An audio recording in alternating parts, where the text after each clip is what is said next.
Hi folks, I'm Sean McCormick and welcome to the Lightroom blog channel. It's Friday, so it's time for some photography stuff. So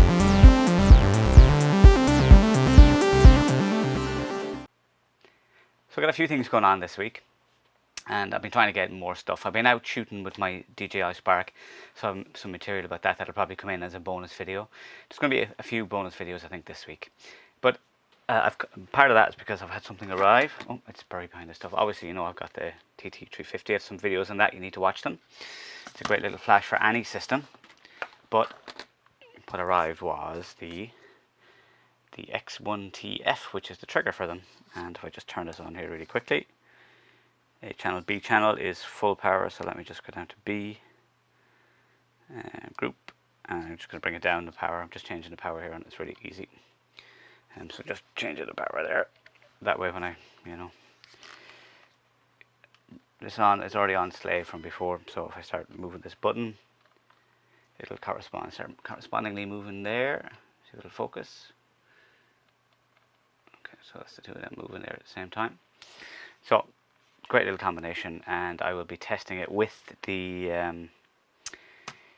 V50 Mark II and the AD360 as well, same as I had in the other videos. So the plan is to do that during the week when I get a model. Lots of people are away at Electric Picnic, which is a huge festival that's on this weekend, so yeah, harder to get people. But what I really want to talk about in this episode, for want of a better word, is a little bit about taste and improving your photography in a different way than holding a camera. There's a great video by Ira Glass that talks about, you know, your taste being killer and how at the start you have to go through all of these iterations to eventually end up being happy with your work. You know, it's like the concept of the 10,000 photographs with the Cartier-Breton. But the idea is that your actual taste is really, really good, but just you don't know how to execute it.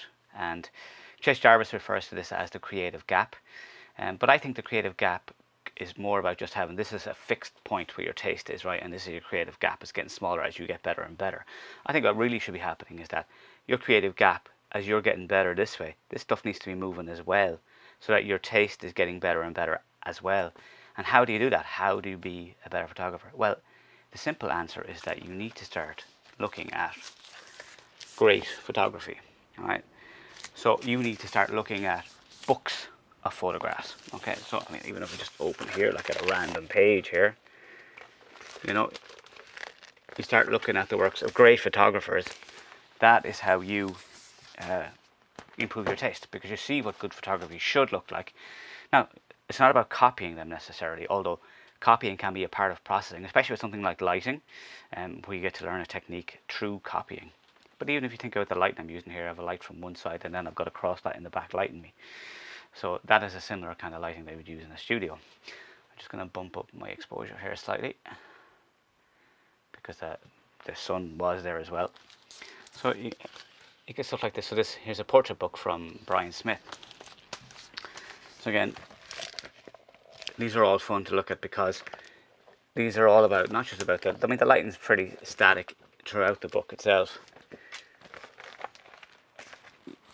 but the whole point is that you're looking at photographs of portraits. I keep looking up at my screen. You're looking at portraits. Okay, so here's another one. This is a box cover. This is David LaChapelle. If you like huge set pieces, stuff like that, you'll love David LaChapelle's work. He's not really in the news anymore because he's mostly retired, but his stuff is amazing. Alright, try to get a reflection without the light on it. So this is Heaven to Hell, one of his sets. Now there might be nudity. Oh yeah, of course there's nudity. Yeah, so let's avoid the nudity.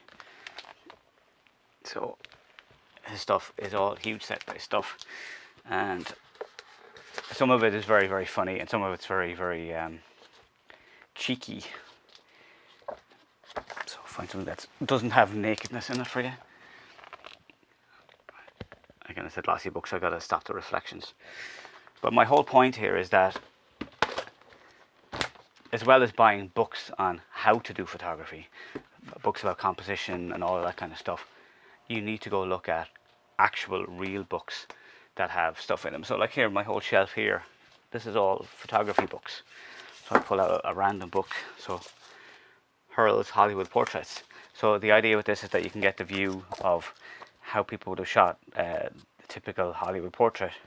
So this is full of loads of his work, and even just talking about the work, and it's not just about the portraits themselves, it's also about him as a photographer. So there's loads and loads of stuff there that I just buy books, and I do take the opportunity to buy books. In fact, we were talking about Chase Jarvis.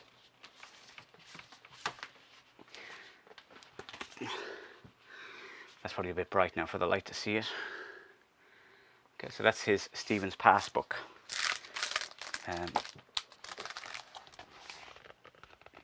So I like Chase Jarvis, so I'm obviously buying his work. So that's the whole point now. If you like a photographer's work, you should go and buy their books. Or if they don't have books and there's an opportunity to buy their prints, you should buy their prints, so that you can own their photography. When you're looking at a book and it's tactile, or looking at a print as tactile, it's in your hands, you're able to interact with it. It's a completely different experience than looking at a screen. You get to see stuff in detail that you're not going to see from the screen, and photographs are meant to be prints. They're meant to be in a printed form, and that's why I would absolutely encourage you to go and get books. So instead of spending 40 quid on a book on how to do composition, go spend 40 quid on a book of a photographer's photographs that really inspire you. So that's really what I have to say today for the Photography Friday. So subscribe if you haven't, and give this video a likes up if you liked what I'm talking about here. You know, books, get books. Hit the bell if you want to get notified as well. Be back again on Tuesday with some Lightroom stuff, but I'll probably have bonus videos in the meantime. Just on the news front, I know I was giving out last Friday about my iMac, but it's gone for repair, and apparently there's an intermittent problem with RAM. So it could be the logic board, or it could be the RAM. It did fail a test, so I'm going to get it with some Apple RAM for the weekend and give it a test. And if it doesn't crash, well, maybe the problem is the RAM, and if it does crash, it could be the logic board. So, yay! Anyway, I will see you on Tuesday, if not before. Thanks for watching.